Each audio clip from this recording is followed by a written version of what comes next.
Good morning all. എല്ലാ ദിവസവും രാവിലെയുള്ള പ്രീ മാർക്കറ്റ് റിപ്പോർട്ടിലേക്ക് കിടക്കാം. ഈ ആഴ്ച 3 ദിവസം മാത്രമാണ് മാർക്കറ്റ് വർക്കിംഗ് ഉള്ളൂ. നാളെ മാർക്കറ്റ് അവധി, വെള്ളിയാഴ്ച മാർക്കറ്റ് അവധി. അപ്പോൾ 3 ദിവസം മാത്രം മാർക്കറ്റ്. അപ്പോൾ നാളെ മാർക്കറ്റ് അവധി ആയതുകൊണ്ട് തന്നെ നാളത്തെ നിഫ്റ്റിയുടെ അല്ലെങ്കിൽ കംപ്ലീറ്റ് മന്ത്ലി എക്സ്പയറി, അതായത് ബാങ്ക് നിഫ്റ്റി, ഫിൻ നിഫ്റ്റി പോലെയുള്ള കംപ്ലീറ്റ് മന്ത്ലി എക്സ്പയറി ഇന്നായിരിക്കും ഉണ്ടാകുക. അതുപോലെ തന്നെ 1-ാം തീയതി ആയിരുന്നു നമ്മളുടെ സെൻസെക്സിൻ്റെ എക്സ്പയറി. അപ്പോൾ അത് നമുക്ക് നാളെ അവധി ആയതുകൊണ്ട് പെട്ടെന്ന് തന്നെ അടുത്ത പ്രവൃത്തി ദിവസം പെട്ടെന്ന് സെൻസെക്സിൻ്റെ എക്സ്പയറി ആയിരിക്കും ഉണ്ടാകുക. ഞാനിപ്പോൾ പറയുന്നത് ഓവർനൈറ്റ് ഹോൾഡ് ചെയ്യുന്ന ആളുകൾ കുറച്ചും കൂടി ഒന്ന് കോഷ്യസ് ആകുക.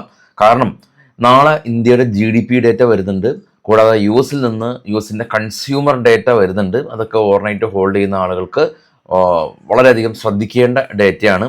അപ്പോൾ ഇന്ന് തിങ്കളാഴ്ച ഈ യുദ്ധത്തിൻ്റെ 5-ാമത്തെ ആഴ്ച മാർക്കറ്റിലേക്ക് വരുമ്പോൾ പ്രത്യേകിച്ച് പോസിറ്റീവായിട്ടുള്ള കാര്യങ്ങൾ ആസ് ഓഫ് നൗ ഇല്ല.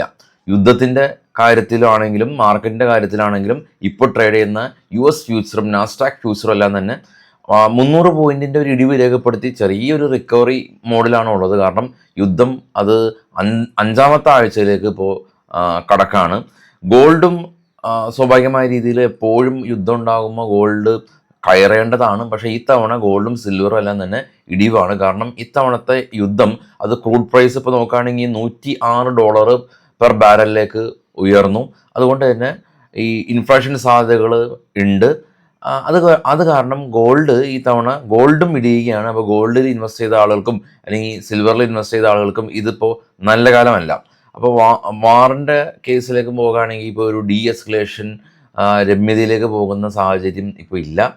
കാരണം രമ്യത അല്ലെങ്കിൽ ഇതിൻ്റെ ചർച്ചയ്ക്ക് വേണ്ടി വരുന്ന രാജ്യങ്ങൾ ഒമാനും സൗദിയും അങ്ങനെയുള്ള രാജ്യങ്ങൾക്കും ആക്രമണം നേരിടുന്നുണ്ട്. അപ്പോൾ അതുകൊണ്ട് തന്നെ പ്രോപ്പറായ രീതിയിലൊരു ധാരണ അല്ലെങ്കിൽ ഒരു ചർച്ചയൊന്നും തന്നെ ഇതുവരെ ഇല്ല. ഇനിയിപ്പോൾ റഷ്യയൊക്കെ ഇടപെടേണ്ടതായിട്ട് വരും.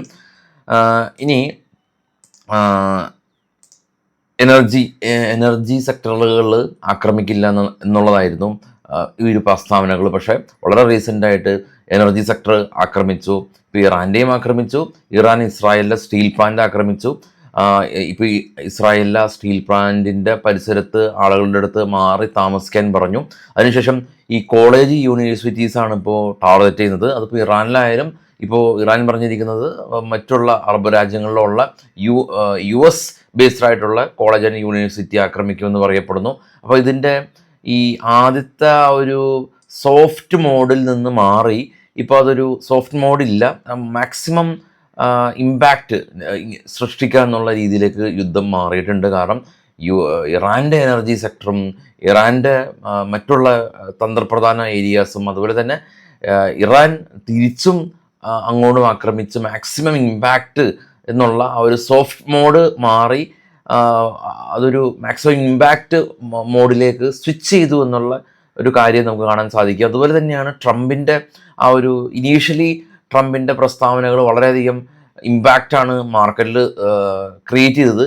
പിന്നീട് നമ്മൾ കണ്ടു ട്രംപ് 5 ദിവസം സീസ് ഫയർ ഇമ്പാക്റ്റ് ചെയ്തില്ല.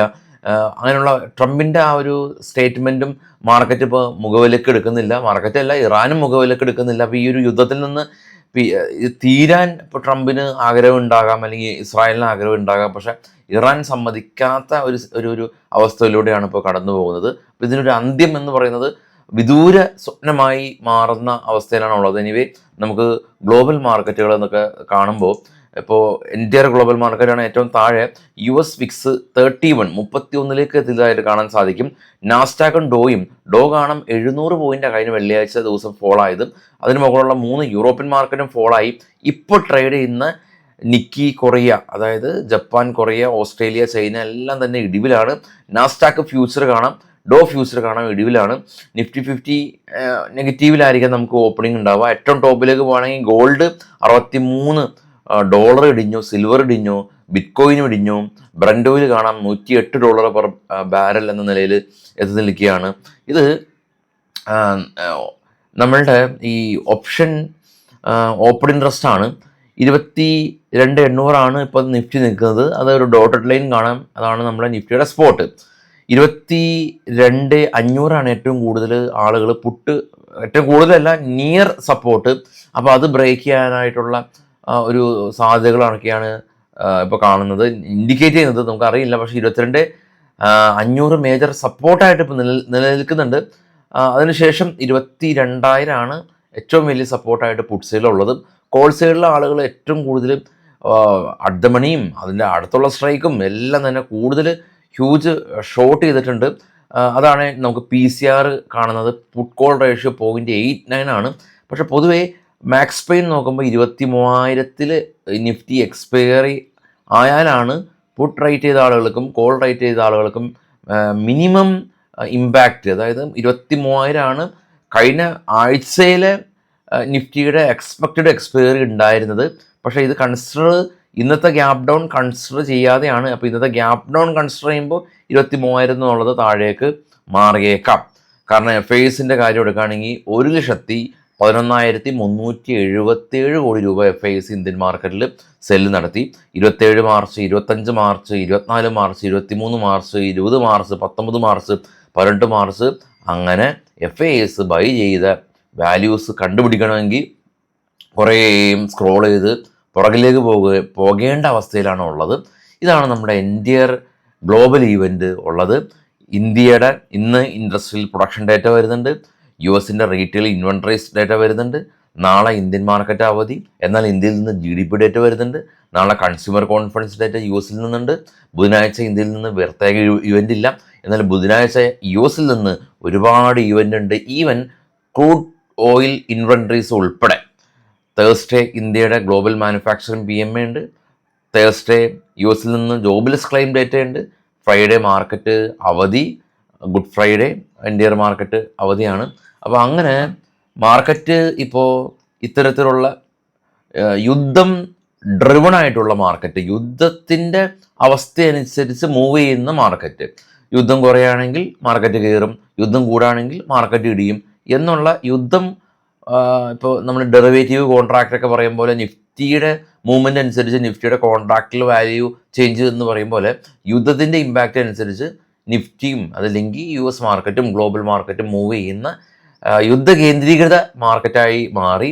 അപ്പോൾ അതുകൊണ്ട് തന്നെ ഇപ്പോൾ ഇന്നത്തെ സ്റ്റോക്കുകളിലെ വാർത്തകൾക്ക് ഇന്ന് പ്രസക്തിയില്ല. അപ്പോൾ എനിവേ ഇതാണ് മാർക്കറ്റിലുള്ള ഇപ്പോഴത്തെ അവസ്ഥ.